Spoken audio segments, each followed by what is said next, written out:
And we are back here once again with another episode of the Iron Man podcast, episode 550. Going to be joined here with Mr. Matt Burke of Metal, Movie, and Brewskys, actually. And what I initially thought when I read your name, I thought you pronounced it Broskys, you know? Oh, yeah, right.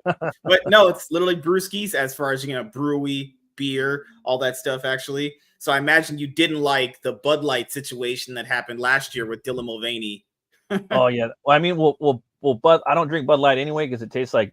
I mean, it's basically piss and sugar. But as far as what he did, yeah, that was pretty gay. I usually stick to like more the dark beers, like the porters and the stouts and stuff like that, and usually European. I usually go that way, But yeah, that was dumb. That was basically like when I think like the normies and General Pop, Gen Pop was like, okay, what the fuck's going on when that happened? So it was that and the kids, and that just kind of with what they're doing with kids in the school, I think that really pissed people off, Yeah. So if you, in case you come back for a second and third appearance later on in the show, which I don't see why you wouldn't, might as well get the origin story out of the way since people know you do comic books. Actually, we'll get into that later on as well. So how was your life growing up? Actually, my life growing up was awesome, man. I grew up in LA County. I grew up just like basically on a street where there was a lot of condos and projects and things like that, you know what I mean? So I always had kids to hang out with, but it was a rough street, I ain't gonna lie about that. I basically got into comic books at a very young age, drawing. And one thing led to another. My dad, he was really into comics. So was my grandpa. They were both like big influences on me getting into comics and pulp. My grandpa was more into like the Shadow, the Phantom, stuff like that. My dad, he was really a big movie buff, and he was disabled, so there's only so much he could do. So what he did like to do though was tape a lot of those Saturday morning cartoons, like X-Men, Spider-Man, even some that would come on in the afternoons, Gargoyles. I still have them too. I got the VHSs, and yeah, man. I just kept drawing and drawing. I don't know, that's I could keep going on and on, but that's fine. Okay. So there's that, and basically, went to high school. Started took some art courses in there. I did pretty good in art, but I don't know. I was kind of I was partying too much in high school, so I didn't really focus. Yeah, I mean, I think they always let me pass with a D, and I didn't do much work. I was a knucklehead, at that time. But I moved forward, and then I tried out for this art academy, and they're like, dude, you're great. Your skills are there. Just your other grades aren't good. So like they wouldn't let me into the academy. So it was just like, fuck, that kind of like ruined my art dreams for a while. I wanted to be a comic book artist by like 9th grade. Todd McFarlane was my hero. He was one of my favorite artists, but just his business savvy work ethic, even at a young age, I think it was in 9th and 10th grade. That's who I wanted to aspire to be like. I wanted to have a comic book company, making my own comics, doing toys, stuff like that. Right. I grew up during like the Image boom. So I was really big into the Max, Pitt, Spawn. Those are like my, big reads, but I was always reading, Mad Magazine and Crack. That was a big influence on me as well growing up. And once I got into the later high school, more, I started playing music and started playing in different bands, reggae bands. I was doing metal, alternative metal. Then I moved on to death metal, and then that's basically what happened for a large part of my probably my late teens and the early 20s. And then the New 52 came out, and there was all these new books, and some of them were awesome. And that actually got me back in the comic store. However, throughout this whole time, I was collecting the Goon, and I was reading Hellboy a lot too. I got into Hellboy later on in life, and that was just like a really, I don't know, man, a big influence on me as well later on, just like those storytelling. And now I love it even more because it's a seminal singular kind of body of work, you know, like it has a Mhm. beginning and an end. So like for me, I always recommend if you want to read a comic book, go pick up Hellboy, because you have to kind of have the end. I mean, you could go on after Hellboy and Hell, but so got into that. Then eventually I got really inspired. I picking up the New 52, started a weekend or a Wednesday Warrior pull list that got me back in. So that was like 10 years ago. Picked up a lifetime membership from my local spot. So now I'm actually going back again. So got into that. Could you forget Rebirth is when you had stories like Superman Unchained, Court of Owls. You had that Green Lantern run. A lot of people love Blackest Night. Yeah. What's crazy is I remember that happening. The slogan was they wanted to basically. It was kind of like the thing where they kind of wanted to get people in that didn't get in initially all those many years before, with basically erasing continuity and just starting over. But then some of the books they later on, things got so like contrived to the point where like if you didn't read the previous stuff, you didn't know what the hell was going on. So they initially said this is gonna be this way, then later on they didn't do any of that shit. Shit just started going out of whack. Characters started like fusing with each other. You're like, what the fuck? Like a Dragon Ball Z or some shit. Like I ship you not. There's like Supermans that literally fused together. There was a story. I don't know if it was in Rebirth. Fucking hell! It's like the button. No, that's Rebirth. That's Rebirth. Oh yeah, Rebirth. Yeah, I remember that. Yeah, God, there's so much crazy stuff in New 52. My favorite story of all time through there is Court of Owls, and the Death of the Family was always be my favorite ones. Actually, yeah, it's crazy because if you do one good story in the mainstream, just one, you're like set for life. People just look at you like just God. Actually, I was thinking about the like same thing. Like I was watching a San Diego Comic-Con panel with the Hellboy, the new Hellboy movie, you know, this morning at work, and they on my break, and the dude's like, yeah, I'm happy to play Hellboy. It was an honor. I can't believe I got that under my belt. I still can't believe it. I'm like, damn, that fool's set for life. Even if this movie bombs, he's gonna get roles from that movie, just like David Harbour did. You know, I mean, he got Stranger Things, and that led to Hellboy. But even if Hellboy only did Hellboy, he would have still got roles. Just like Ron Perlman, he got like way more roles after Hellboy. So if you do like one kind of iconic character, you're kind of set, bro. Like even if you're doing like kind of like low budget movies, you know. Did you did you follow up with DC after that with New 52? Did you get into like Rebirth and everything? I sort of did. Now when that started, it was a good time. That was Scott Snyder. That was before things just started getting really weird for me and with the industry. You know what I mean? And Capullo was coming in. I always liked Capullo from Spawn. You know, and so I collected all of their run, the 50 issues they did, you know, the 5 years. And also his Swamp Thing was killer. It was metal as fuck. The what he did with the Rot, what Snyder did with that. I loved his New 52 Swamp Thing. And the artwork was just by Yannick Paquette. His borders and oh man, it was so organic floral horror. So I did pick up some of them. And with the Batman titles that you had like Jason Fabok and you had you had so many, I think Ethan Van Sciver was drawing some shit back then. I mean, he's a good artist. And then there was a bunch of other artists that were just the bomb, like killing it on there. You know what I mean? And I tried to pick up all of them, but I couldn't do it. And then it was just kind of hit or miss after that, dude. I really was into Demon Knights. I like seeing Etrigan have his own book, and it was in medieval times. Yeah. It was kind of like D&D. I dug that a lot. And then there was also Frankenstein Agents of Shade. I really dug that. I was picking that up too. I think I slept on Iron Man, I think I slept on Resurrection Man and also Animal Man. I heard those were pretty good at the time, but I don't know, man. And it's just been kind of picking things up randomly from there. Lately, I'm reading Conan, just all the heroic signature stuff by Tyson. Okay. By Titan. Solid. And I've been doing reviews on those. So I've reviewed all the 13 books that they put out.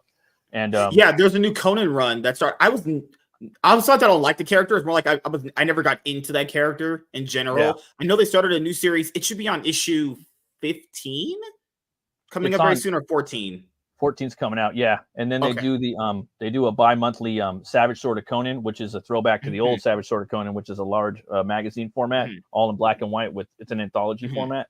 So you have short stories. You might have like a little thing of poetry in there, and then you might have like a quick pulp in there as well. And it's pretty cool. I really like that. Yeah, because you have the RoboCop shirt, actually. So I imagine you like it was crazy. I know there's the original classic, and I know there was the updated remake with Samuel Jackson.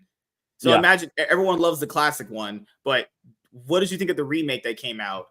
Well, I think that one suffered from another movie that I like too, because I do like that remake.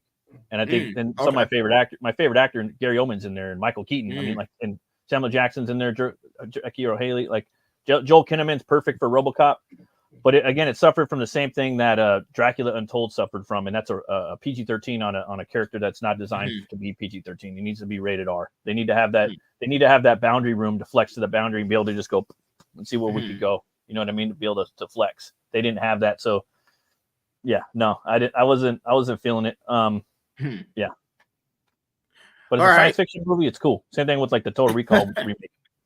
So, because you're big into metal, actually, because I imagine, growing up the way people used to like consume music was a lot different, and but I'm saying even just getting and acquiring music was a task in and of itself. How do you feel about the music scene now, just for like metal? I was never into that kind of music myself personally. Like I remember when there was screamo out, and I was like, oh god, that was just straight trash. Who were listening to that had bad taste in music, I thought that was for like the girls, basically. Like, that's what the dude would listen to meet the girl. How did you ever get into metal, actually? Do you remember like your first metal song that you listened to, the first band you ever heard?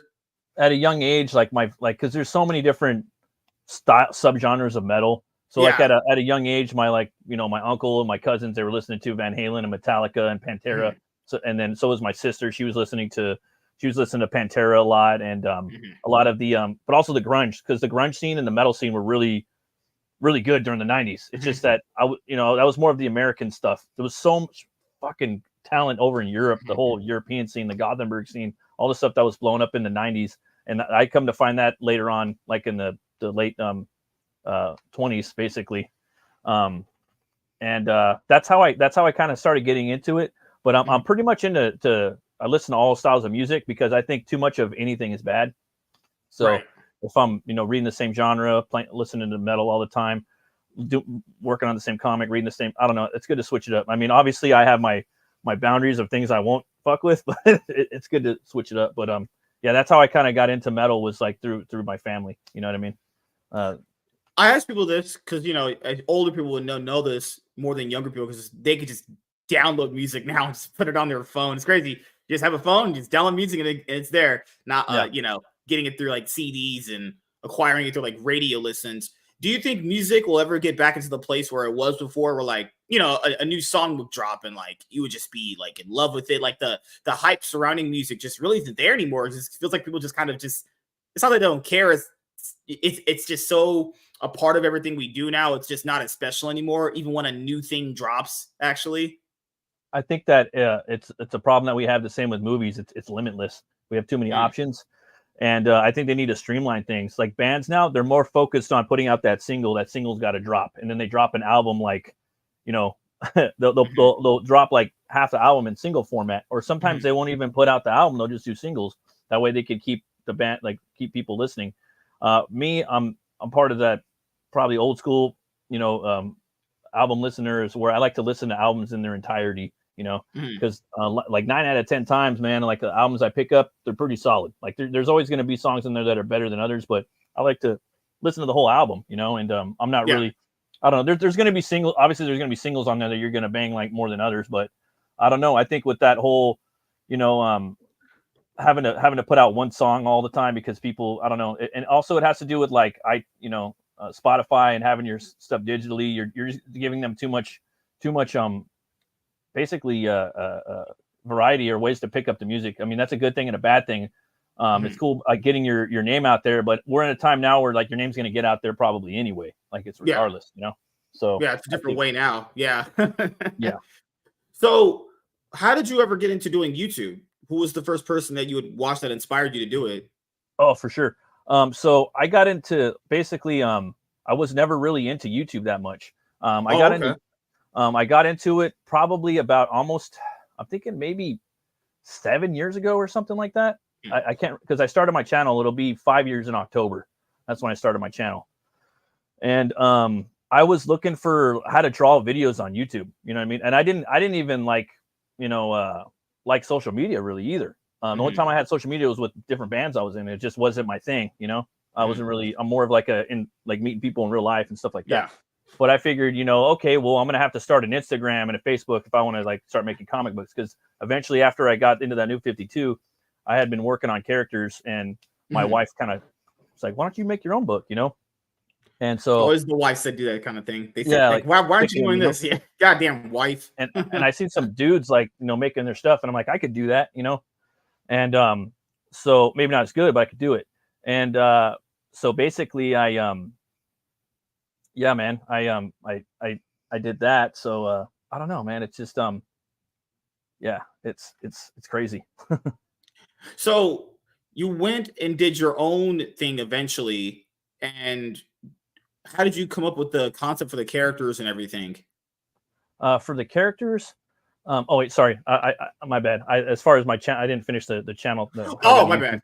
That was my fault. I lost track. So I was looking for how to draw videos, and things just started popping up. So I had like my drafting board in the in my dining room. I was starting to draw. I was looking for how to draw videos, just stuff on comic book making. Because at the time, dude, like I was trying to learn secrets of drawing. There's not a lot. I don't have a bullpen. There's not that much information. So I'm trying to learn everything I could do. I've been drawing like Wolverine and all these characters for like my whole life, out of comic books. But I want to learn how the pages are made. I want to learn about perspective and horizon lines and vanishing points and things like that, but at that time I wasn't even thinking about that shit, So I came upon this show called Strip Panel Naked, which is really cool. It just breaks down comic books. It's they don't put out videos that much anymore, but it's one of the best how to make comic channels, or just a study of comics and page breakdowns that is on YouTube.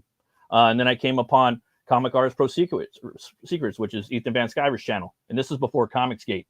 So I would watch that, and it was a cool show, and he was a different persona at that time. And he would do cool stuff. The thing that the dude would do he would do actually making comic books. Yeah, like he was working at DC at the time and shit, and he would go to like Michael's and buy the art supplies. I'm like, this is cool, man. I like this shit, And then dude would fucking get the blue line stuff and squiggle, and so I learned some stuff from him, and that's kind of how I started getting into just YouTube, watching him. And then there was other he would go on other channels, and I learned about this whole like fucking network of stuff, and then it just kind of evolved into other things. And then eventually one day I decided to make my own YouTube channel, and there was a whole big movement of independent comic book creators, and then there was Comicsgate, and there's been a bunch of lore from that, you know what I mean, that have spawned off of that, and different things have happened. I'm sure you know about it, but the lore is changing every day, and it's it's starting to. I mean, well, that's another topic, No, I was just gonna ask you this, which is, how do you feel about Ethan's recent, let's call them shenanigans now? Oh, now? Well, I mean, I think that from my understanding, from where I see it, he's kind of, people kind of see the way that he truly is. You know what I mean? And I think that it's fucked up, dude. You know what I mean? He's not the person that everybody kind of thought he was.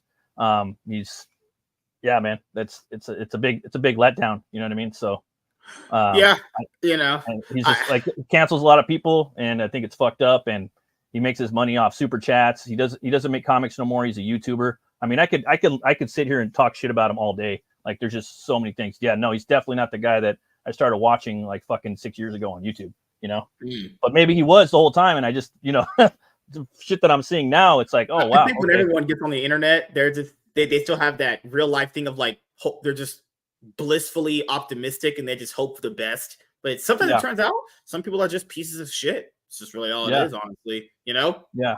And then, I mean, I know a lot of shit, like a lot of stuff behind the scenes, and I know certain things about certain creators, and like if they don't want certain things to be let out. You know what I mean? Sometimes people will say things and they want to see, well, I want to see receipts and dirt. And it's like, yeah, well, if I show you all the receipts, they're not, the people that know about it, they don't want their name dragged into it because they're too busy making shit. You know what I mean? Yeah. Same thing with me too. Like I can't fight people all day on the internet. I can for a little bit, but I have shit to do, Yeah. So otherwise I would. Yeah, because that's the thing for me is I told people doing that is kind of, for me, I just look at it as fun. I never have been the person where like, oh, I did it so much, now I gotta just like quit the internet and make some big thing about it.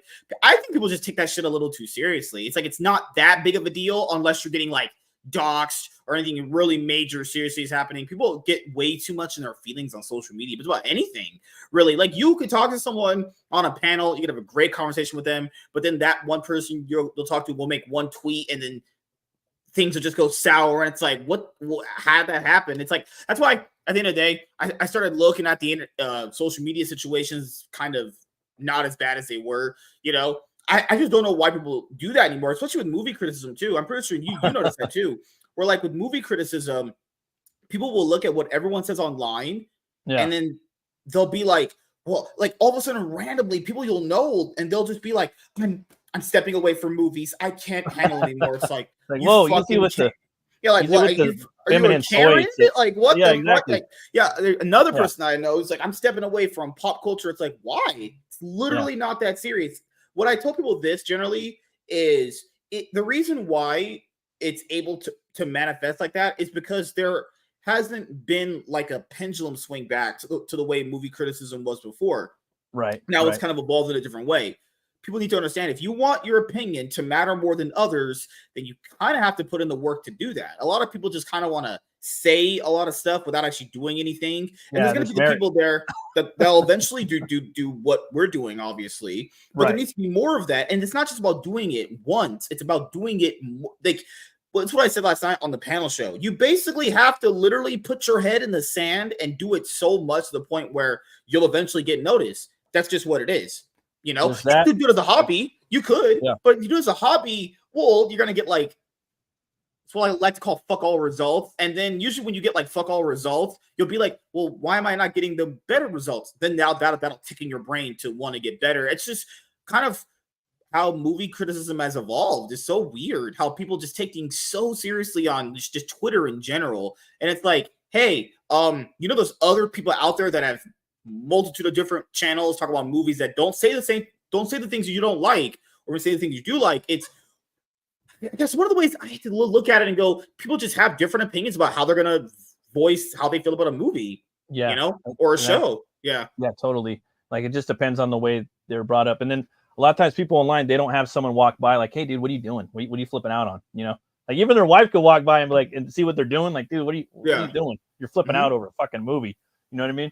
Because there was a period that we had people that like were calling people racist and stuff over movies. It's like, bro, I was sitting there going on Twitter and I'm like, damn, we've gotten to a point now where like literally if you say you don't like a black female actress, people think you're racist. And it's like, this is over movies. It's not even anything serious, you know? Well, yeah, there's that. Then you got the whole, like, you know, the far left, left that are just going to, they have their minds made. There's nothing you could say to do anything to change their mind unless something happens to them that shakes them out of it in life. You know what I mean? To see, fuck this, fuck that. And they have to be scared somehow in life.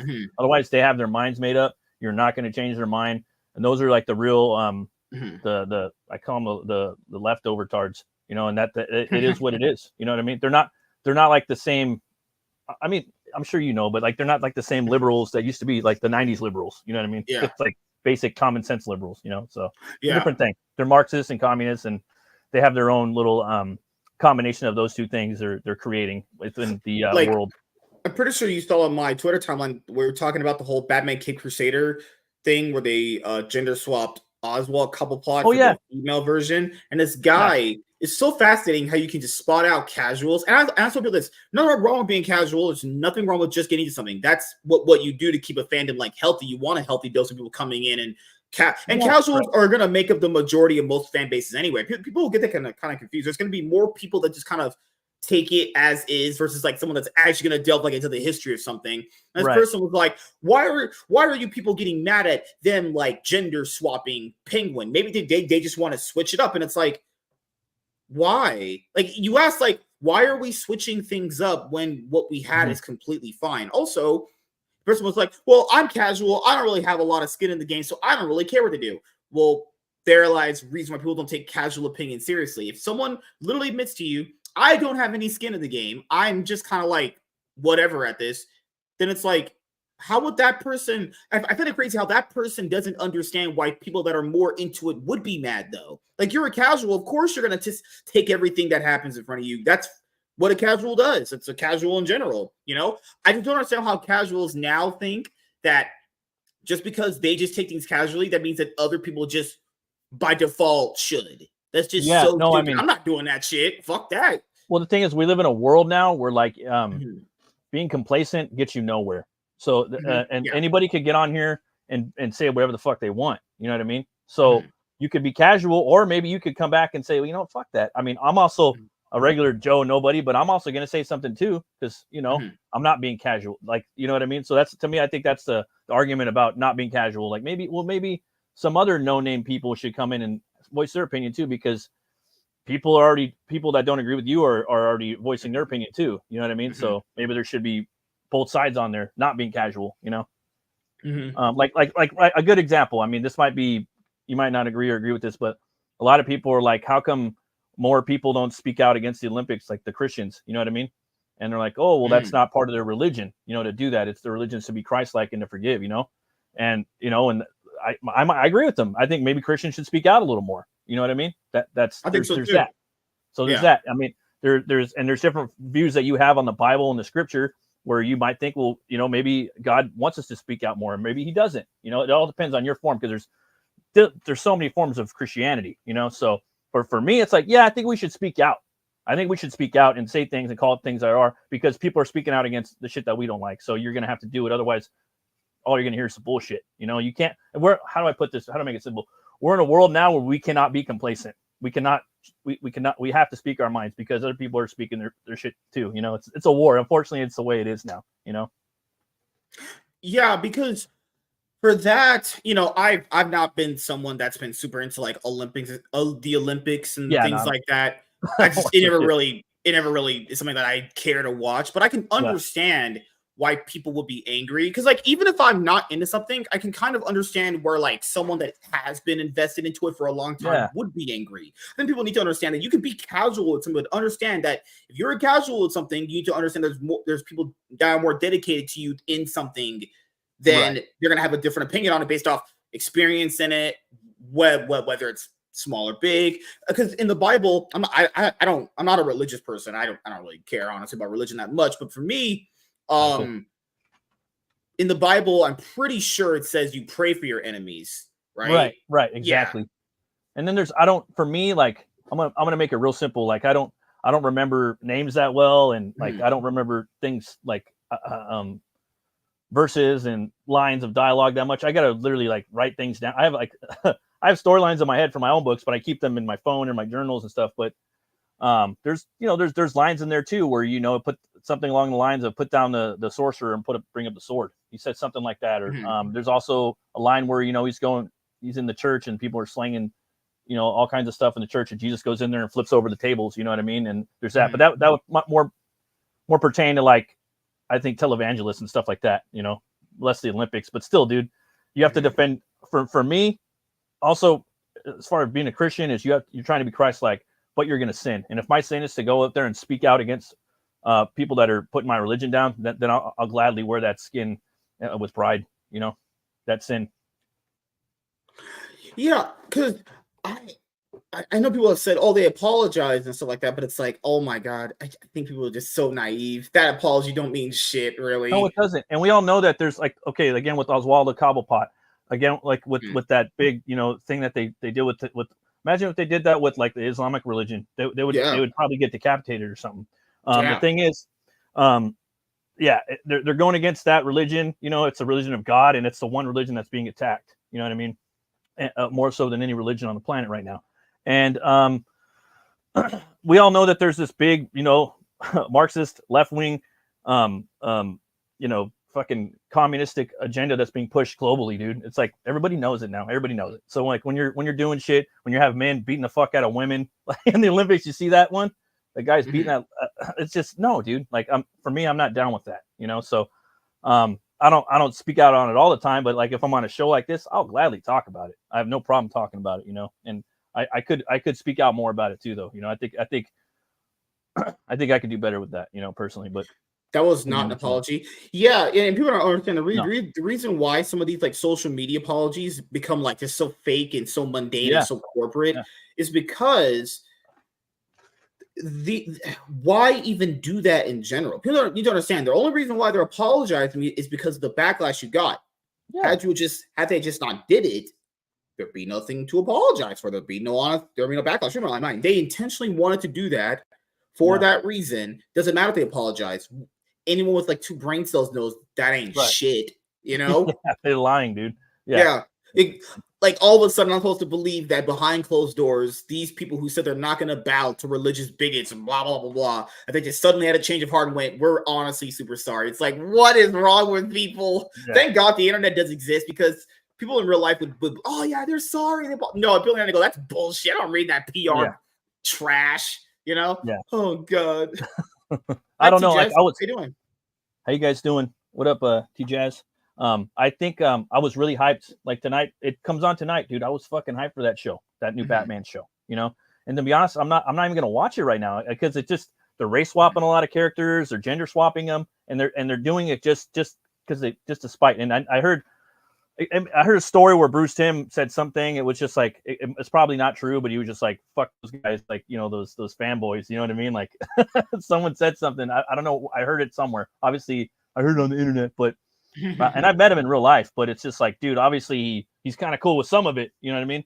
And I don't know, dude. I'm not really big on the whole race swapping thing, you know, personally, or the gender swapping. I think things need to stay the way they are. You know, because the gender swapping doesn't even make sense from the context of the show. Because like, yeah, it's dropping. Amazon's not going to do the whole like episode week by week model. They're going to just drop it all at once. Yeah. What's stupid about the gender swapping, reason why it makes no sense at all, is because in the show they already have prominent female characters that if they really want women to attach to, they have Harley Quinn and Catwoman. Those are like there's so many, but if you Harley like those are two of like the, you know, quintessential female characters to like females could get behind.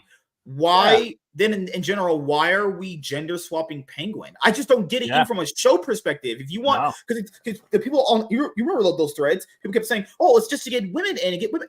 What do you mean get women in? There's already prominent female characters on the show. There's just a stupid decision. Many Batman villains, like bring in some villains. And it's already like an elder take on the other Batman the Animated Series. It's like I think Batman the Animated Series was more of like the 40s, and this one's more like the 30s, kind of in 20s. You know what I mean? So you already got that angle. You know what I mean? So it's even a little earlier. I think I could be wrong, but it seems that way. You know, this one's supposed to be some sort of like different interpretation of his mythos, and it's like I hate when they use language like that, because how many times is it really that much different? What they mean different is they mean stuff like that. In this continuity, Penguin's a girl. It's like, people always say, well, if the gender and race don't like they're not integral to the character, and it's like, has anyone? I swear these people have never created anything in their life. I always like people, because they'll usually give me that response that just said to you was like, well, the race is not integral and neither is the gender. All right, it's cool. You haven't created the character. That's not your decision to make. That's true. It's just how it works. You know, like, who are you, random buttfuck person, to decide if what's valuable to a character that you didn't even personally create? Exactly. You know? Like if someone went in there and like and race swap Blade, I'd be fucking mad. You know what I mean? I'm like, what the fuck are you doing? Yeah. You know what I mean? Like, what's going on? You know what I mean? They don't do that. They only do it with certain races of characters. You know, that's why the Ryan Gosling Black Panther race swap is a big meme. Oh yeah. Because we know they would never do that. And people always, but him being black is integral to his character. Yeah. Oh, so you mean you don't change races of prominent characters? So why does that not apply across the board? Like I've even told people this before. I don't like race swaps or gender swaps or none of that stuff. I think if you just kept just kept things what they are, they wouldn't have the problem in general. It really would be a non-factor. Like, I get you have to change some things here and there because you have to make things work, like the Wolverine height thing. You know, a lot of people would prefer if he's short. I really don't think that would work in a movie. Maybe in a sometimes it works, dude. Sometimes it works, but it's still like like Michael Clark Duncan, Dinklage character, Wolverine Michael Clark Duncan and Daredevil. Michael Clark Duncan and Mark Steven Johnson's Daredevil. He did a great job, but it's still like, I kind of liked him, you know, the big bald white dude, you know. And then what's his name played him in the TV show. He's the best Marvel villain of all time, Vincent D'Onofrio. You know what I mean? Yeah, it's crazy. They tried him with the black guy, and they went back to where because it always goes back to the original. They were like, you know, we like Michael. Crazy, he actually did a good job as Kingpin. He did a fantastic job, but you're like, it's not Kingpin. He doesn't look like him. And then Vincent D'Onofrio gave that Kingpin feel while also looking like him. Because understand, when it comes to casting is not just getting someone for the role. You have to look the part. Like that would be like if J.K. Rowling casted some hood black kid sagging his pants to play Harry. Yeah, and it would be a different character. And it would be interesting if you changed his name.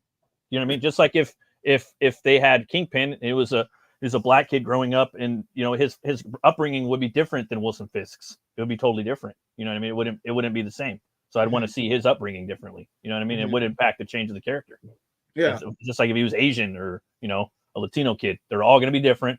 Their parents are going to be different. Their culture is going to be different, and that's their identity. And that should be in the story too. You know, I like that stuff. I like different cultures and races, and I like it when they're included into the characters. It makes it more rich and more flavorful, in my opinion. That's the way I like it. You know, sometimes they just write characters where it's just like, I got up and went to school, and like, nah, it's not really like that, dude. You know, like they're having chilaquiles for breakfast, or you know what I mean. They're talking about the abuelitas and things like that. Like there's different stuff. Different cultures act differently. I love all that shit. I'm into all that. Like I want to ask you, because you're part of the indie comic scene. Yeah. Have you made any books yet, or are you still in the process of getting a book funded? Oh no, I've made 2 books. Okay. This guy right here, Butch Cleaver. I've actually crowdfunded two of them, Butch Cleaver 1 and 2.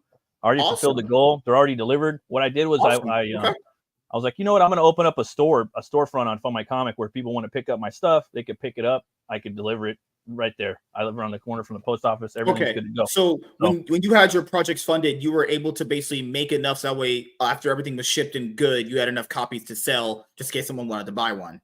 Yeah, definitely. So it's just like existing inventory pretty much.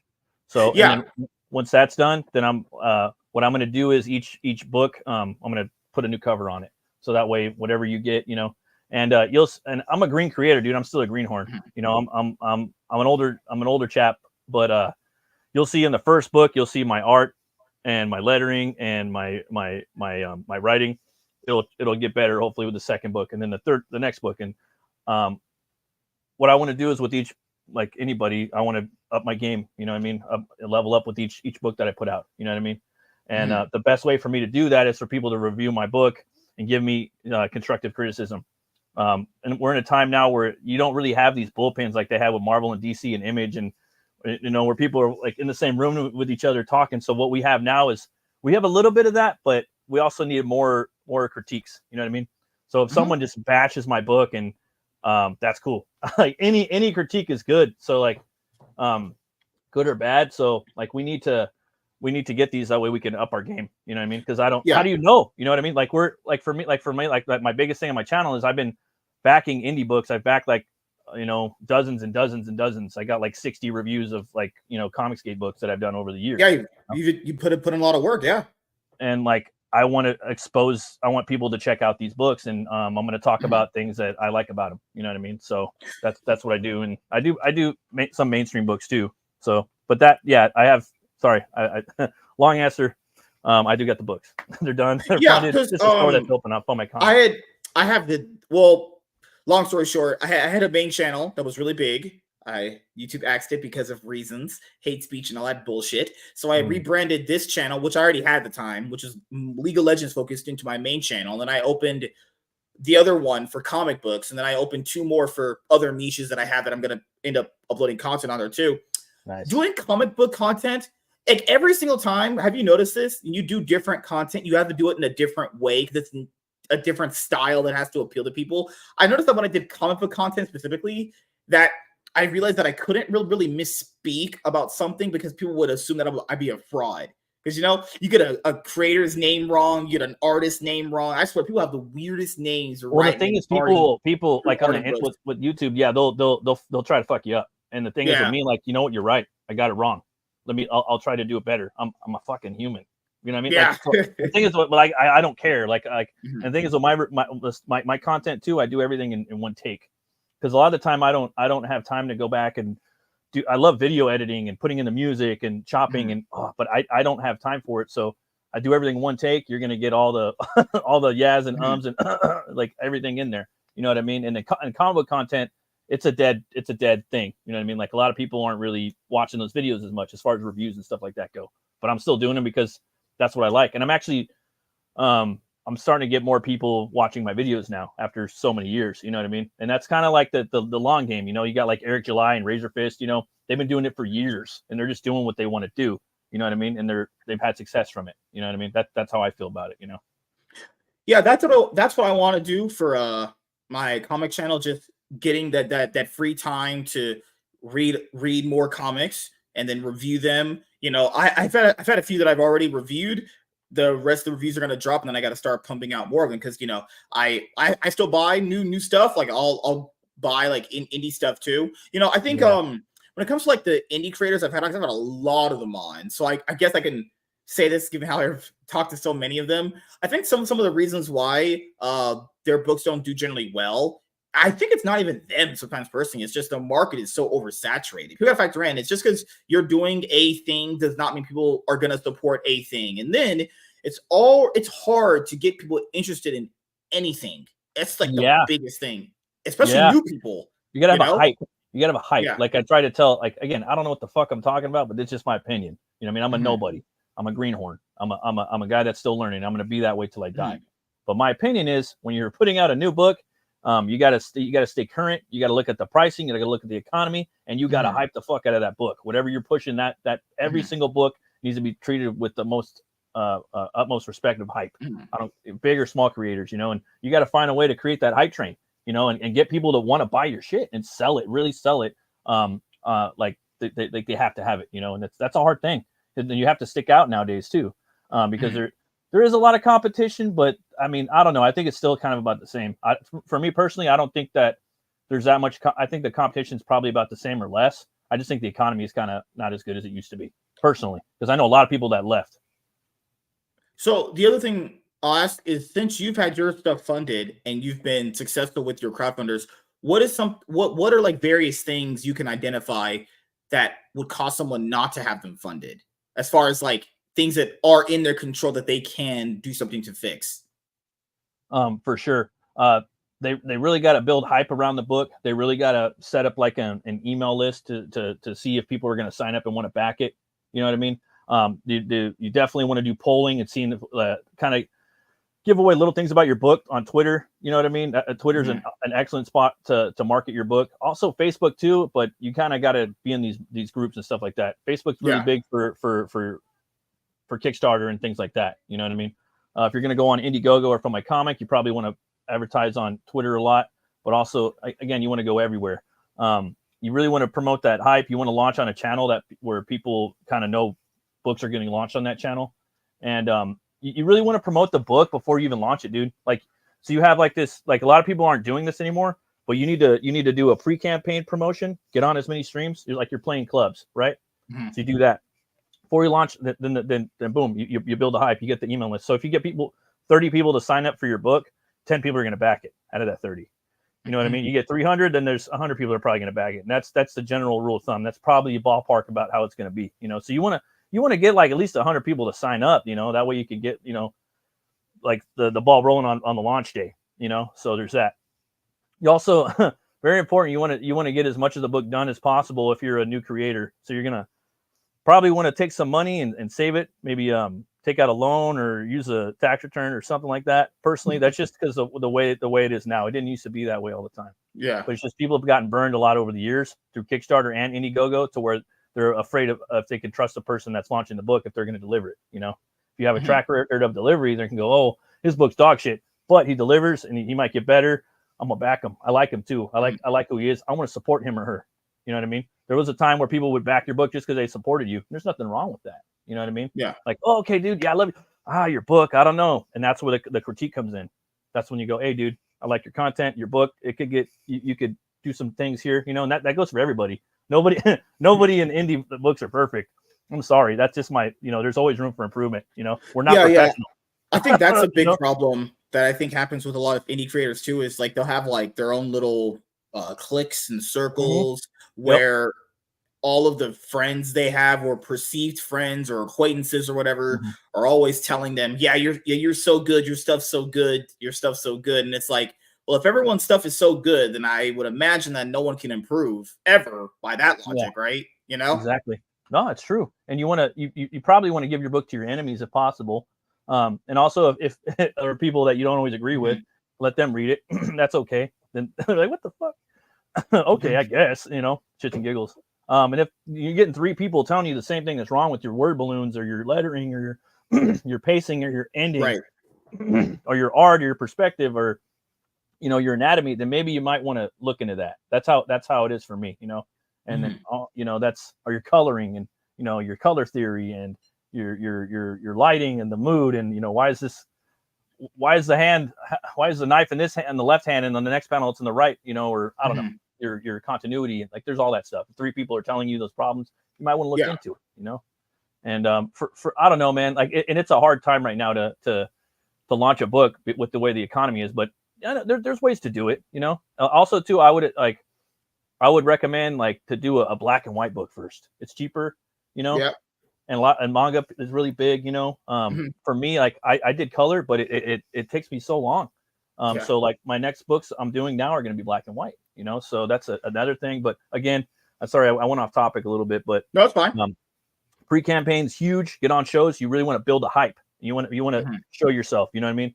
If you can, try not to be behind an avatar. Let them see who you are, especially if it's your first book. Build the hype. Get on some shows. So another thing, there's less shows nowadays than there used to be. There used to be a lot more. There's probably like a third of what there used to be. Yeah, there's not too many channels that do the whole AIM promotion thing. I like outside of, I think there's PopX Network does it. There's Indie Comics Relay that do it. I mean, I guess you could tell what Comicsgate Kings is, but that's like an exclusive club for certain people anyway, so that's not possible. Well, that's for the Ethan Van Sciver's ex-mainstream comic book creators only. That's what that is. So, you know, even if you've been in Comicsgate and you're a creator, it's kind of like that's mainstream Comicsgate, and then there's like underground Comicsgate. There's like the tier that'd be like your tier 1. Under that's just like a tier 2. But and it's like this is independent comics. Yeah, it is independent, but it's at this point you're throwing down mainstream numbers, so it's kind of like, I don't know. But at the same time, I don't know. It's just a different thing, you know. But there's that, you know. But I would say, like, again, you get on the shows before you just promote that email list, and then once you got that email list, you're like, all right, dude, I got about, you know, a couple hundred people on here now where I feel confident. I feel like people are, you know. Then you start, you know, reminding people, like doing tweets for like the next 30 days, and then once you launch that book, man, that day you launch on an awesome channel. If you're, you know, if you can find one, do maybe like I call it like a tailgate. It's like a pre-launch show. So maybe go on one show where you just preview the campaign, you know, and you talk about it and and then you go on. I know Von Coleman likes to do that a lot. I know John Longbox likes to do that a lot, where people don't understand when it comes to like even launching a campaign. For what I've noticed, that first day you do it is probably when you're going to make the bulk of your money. That's the most important day of the whole launch. The most important day. So that was another thing I was going to talk about. Like you have to do. I would recommend people do a tailgate. Again, that's building the hype. You know, so you do a tailgate show and then you do the main launch show. Boom, and then you have a countdown. Everybody backs. They get their backing numbers in the chat. You know, they're really getting in there. You know, because again, you're funding a book to where you want people to have hype behind it, and they want to see, you know, you succeed, and it's that type of thing. And there's nothing wrong with that, you know. So there's that, and then after that, you hit every single show you can that night, 24 hours. Like clear out your schedule, request time off work. You could get 24 hours of just show after show after show after show. Because it's all about hype and then and launch, having that essential launch, you know. And then usually whatever number you hit in the first 24 hours, you could basically triple that. That's going to be how much you're going to make throughout the complete duration of a 60-day campaign. And you prefer Fund My Comic, because I know a lot of people, they have the pick of the litter now between 3 of them. You know, Kickstarter, Indiegogo, Fund My Comic. Because before it was just Indiegogo and Kickstarter, and then Indiegogo and Kickstarter started having some shenanigans with shadow banning people. You know, but you prefer just being on Fund My Comic, because how do you feel about the other 2 actually? I think it just kind of depends. Like for me, I prefer Fund My Comic because it's created by Luke Stone. He's a comic book creator, and he made it for comic book creators. You get more money back on it. So I prefer that. But there's still a lot of people that haven't moved over to it yet that are still just kind of on Kickstarter and Indiegogo. So because they feel like the bigger potential reach because the website's been around longer, you know. Yeah, and then so there's that, and then there's, you know, they have other reasons too. But at the same time, I'm a capitalist. You know what I mean? So I have this like line of like, I just want to be on Fund My Comic, but I'm also not getting certain backers if I don't go on Kickstarter or Indiegogo. And there is backers on those that you will get if you don't, you know. So, but that's a thing too. And also, if you stay exclusively on Fund My Comic, you're going to probably get like another 1 or 2% back to you that they'll give you because you're exclusively with them. Which I thing is, I think we should all just be going to Fund My Comic. It would be like going to a comic book store, and just get everything on there. But in reality, it's not going to happen. So I recommend people launch on all 3 of the sites, and I would probably do it like, I don't know, maybe at the same time or something like that, if possible. If you can, if not, then maybe break it up, maybe over like 90 days, maybe 30 on Fund My Comic, 30 on Kickstarter, and 30 on Indiegogo, something like that. And the thing is, with Indiegogo, they do Kickstarter. Sorry, they do better with like, I don't know, more like floppy books, and then the titty books. You know what I mean? Like those things really sell. I mean, let's be real. So who doesn't like some big titties? Right? They sell. So that there's that, man. Those are all the things that you have to have lined up. Like if you don't have those things lined up, then you're not ready to go. Also, before you even launch, make sure you have trusted people look at your comic. You know what I mean? People that aren't gonna pamper your bottom and tell you, "Oh, it's okay, it's great." You don't want to show it to your mommy or no one. You need to show it to people that are almost professionals or people that have put out work that have succeeded in this space. And there's a lot of people that are like that. You know what I mean? There's a lot of really cool, talented people. So to just email them or DM them, it's kind of weird, but it is what it is. Like I'll do that, especially going forward now. And then you're gonna want an editor too. Like you're gonna want all that stuff, the way everything's lined up.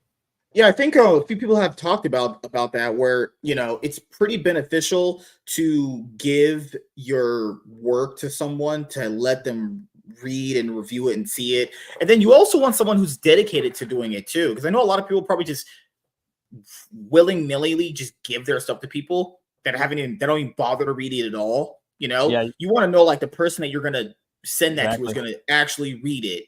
Because I think you could have close friends that aren't even interested in your passion project. Exactly.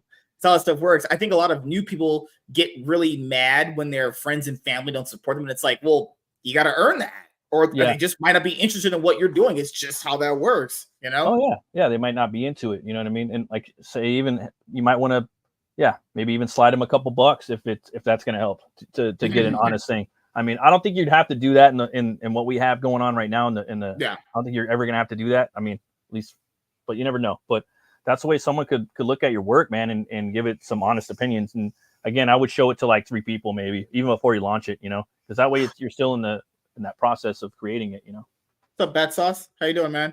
So what up, Bat Sauce? Since you've been fulfilled twice, what are things that you're going to do differently now than before that you've learned throughout the process of doing it? For me, well, I delivered both of my campaigns on time, so I was always like terrified that like I wouldn't, have enough time to do it. So I'd always put out like a long date, and it would be me doing everything by myself.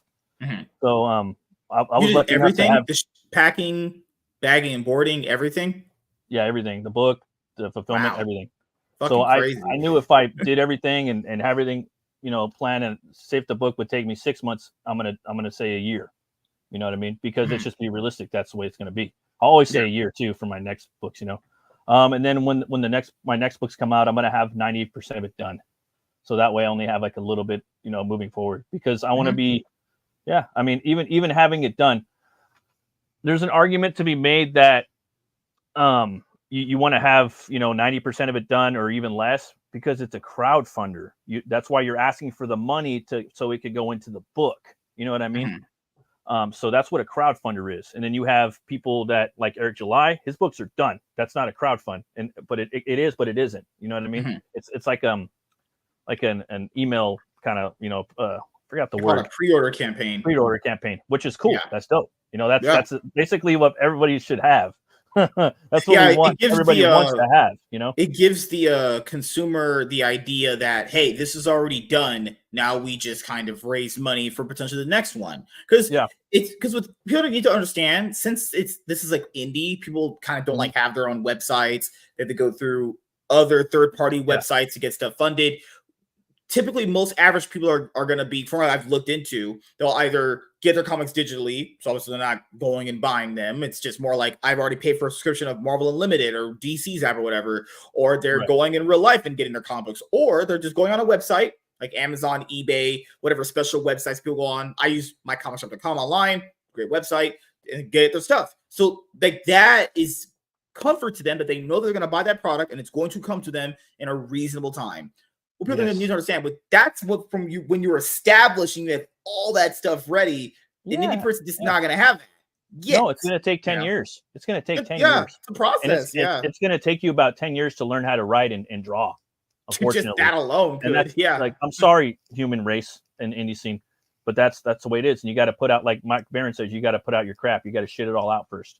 And some of that crap's going to be good, but it is what it is. It's that 10,000 hour thing. It's the same thing, you know? And there's also the argument that needs to be made that even if your book's going to make $1 million, why not fucking crowdfund it? You know why? Because it's a hype machine. It's a hype machine. You're building hype on your product. There's no reason for Eric July not to launch a Kickstarter. Whoa! Why, dude? Why not? It's Coca-Cola. Look at Berserker, dude. You know what I mean? It's all about hype. You know what I mean? There's people that might not even know about Eric July. If you put Isom on Kickstarter, he'd probably pick up a couple $100,000. Yeah. You know, I mean, what are we doing here? We're trying to get people reading comic books again. You know what I mean? So there's also that too. So there's crowdfunding where you need the funds, but then there's also crowdfunding for the hype of the book. There's nothing wrong with you putting the book out and then having it ready. Oh, well, it's done. Like if Eric did that, he could just fulfill it. The thing you brought up earlier, where I think in Comicsgate, because a few people were shadow banned, then that means that some of the bigger people weren't gonna like retweet your indie comic campaign. It was on Kickstarter, and it's like, well, that's it. That was just the gayest, stupidest shit ever. Because it was because I think John Malin and Richard Meyer shit got blocked by Camilla's on and all this shit. But there's SJWs like her in every fucking corporation in the world. Yeah, that was a hill that fucking Malin wanted to die on. That was gay because like Billy Tucci got to go on fucking Kickstarter. Graham Nolan's on there. So it's just gay. It's just gay. And I'm not even it's not even an argument. You're just acting stupid. Yeah, because I think Ethan had put out a tweet, I think a day later. He was like, well, I did the math, and it's like, let's be honest with you, that didn't happen at all. He's like, I know, because he used the argument that people say to him, it's like, aren't you just leaving money on the table, not being there? Like, even if you set your goal low, let's say you set your goal for like $500. Well, even if you wanted like more than that, that's $500 right there that you could use for whatever you want. And it's just that's more exposure for your book. That's a cover by like Joe Ball or something. You know what I mean? You know what I mean? Like, what the fuck? I don't see why there's a reason for you not to be there. Yeah. There's no. That could get you what, like 12 pages done potentially if your artist is cheap enough. You know, dude, for me, like everything counts. You know what I mean? The pennies make up the fucking dollars, especially for me. And if I'm doing everything, like $500 bucks, I could buy a new fucking laptop. You know what I mean? I could start doing other things with that. So every little thing counts for me. Yeah. I don't know about mainstream pros that are fucking doing their bullshit now, but for me, I need everything. Yeah. If you're in a mainstream, they do all that stuff for you. That's the bonus part. Well, you don't have to sell your soul, but who needs a soul these days? You know? Oh yeah, right. Oh God, yeah, man. But that's my argument too. But I never bring it up because I don't really talk about crowdfunding that much anymore. But yeah, I think realistically, like if I was Eric July, I'd probably be doing like a Kickstarter once a year where I'd have like a bunch of different. Would be a bad idea. Yeah. Nah, it's Coca-Cola, Indiegogo's, Pepsi. You know what I mean? And you just have to. It's just getting your book out there. Like that's what you know what I mean. Like there's people that don't know who he is, and people need to read comics. You know, and his books are going to get better. They simply are. Everyone's books are going to get better. There's people out there that aren't going to like it, that are going to like it. You know what I mean? Just has the benefit now where he already has a huge enough audience that he could just launch something on his website, which he did recently that already funded. You know, he's at the point where a lot of other people already want to be at, like with the Comicsgate Kings guys, like they'll just launch something and it's already funded within like 2 days. But I told people, if you want to get to that point, even if I don't like some of the guys, they did build an audience to a certain extent that was large enough. You know, like you have to at least somewhat put in the work of getting people. And it just takes time. People always, that's why I like my most commonly asked thing, even for someone like my size, like, how'd you get all these people in there? I think it was twice too. You've been on here like for years. You know what I mean? So I started creating content in 2015 of October. This is minus losing that main channel, which was just last year. It just takes time. That there really isn't a number date you can put on it. There's really not a year you can say. It just sometimes it happens or it doesn't. Or sometimes you're going to be the person where you just get a person a day. It's just how it works. That's how it works, dude. Yeah. Like I've been getting a subscriber a day for the last month. I haven't got any for like almost 6 months. You're gonna have that. Every I have that too. Day this month I've got one. There's months where no subs. You're like, okay, that's okay. Guess YouTube hates me. It is what it is, right? Yeah. And like there's also so that you have a fan base. So if you go somewhere, that some of those cats are going to come with you, bro. You know, like let's say if Graham Nolan comes over here, or Shane Davis, or Ethan, you know, or John Malin, some of those guys are going to have fans that are just going to come with them over there, and they've earned those fans over their career. You know what I mean? So it's easier for them to do stuff. Eric July, Razorfist, they've been around too. They have a fan base, so they can, you know, they have that, dude. They have that base underneath them, so they can kind of, it's easier. Most of us don't have that. We need to build that, right? We need to stop worrying about what they're doing, and, you know, and worry about yourself a little bit, but also help people out a little bit. Like I'm a big believer in the word community, because it is a fucking community. It is a movement, and I like to help people where I can. And people, like, you know, people helped me when I came in, you know, and so I like to return the favor. Now, if you helped me when you came in, I always say thank you, but I might not agree with you now, and you might have changed a lot. People change, and I might not like you now. You know what I mean? And that's fine. But I still say thank you, but hey, fuck you now. You know, like, it is what it is. But don't expect me to treat you like a god or something, just if you've helped me or something like that. People change, you know. So, but always be thankful. Always be thankful, and move on. If you guys don't, you know, and that doesn't have to. That could be anything. You guys could disagree on anything. You know, shit happens. And I always say this too, like, because remember, I think some months back, people were going like, well, this guy doesn't help this guy, and it's like, well, to be fair, people don't understand when it comes to help, someone should willingly want to help you, not like basically you have to kind of guilt trip them into helping you. You'd want like people that are actually genuinely wanting to help you, because people that didn't want to do any of that stuff, they got like vilified, like Eric and a few people that are like, why don't you help us? Why do they have to though? You're not communism. Like, I'm not obligated to help you, I dude. know you. Because that's the thing people need to understand. It's like there's a reason why you don't help out everybody, because backstabbing, cloud chasing, there's many problems that come with helping people, you know. Now, to be fair, it's more work having to deal with crybabies, you know. That's work. That's taking time out of Eric's time, you know, or anybody that's on the big channels. If you don't want to help them, then, you know, you have to deal with that, and that's taking time away like from you creation. just said, got to focus on your own stuff, and if you're focusing on everyone else, you're not getting your own stuff done.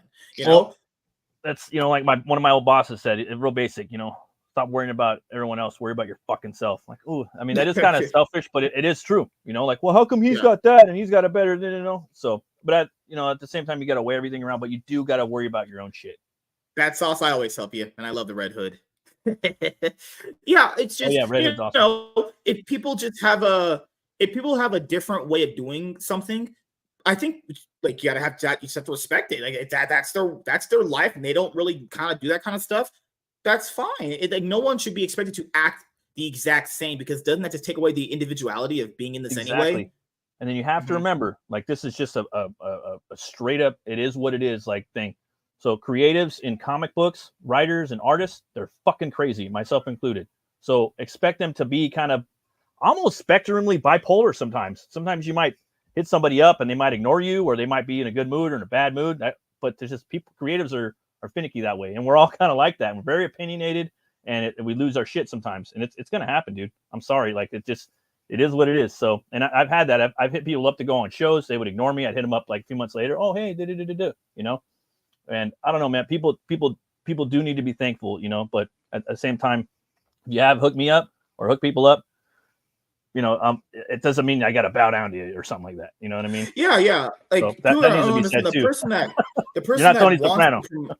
The person that wants to promote you should be doing it because they want to do it, but not looking for something in return. I'm just doing it because I might like what you're doing. I want to talk to you as a person, and that's it. That's it. But that's completely it. It's not like, now if you get big, you kind of owe me, and it's like, what the fuck?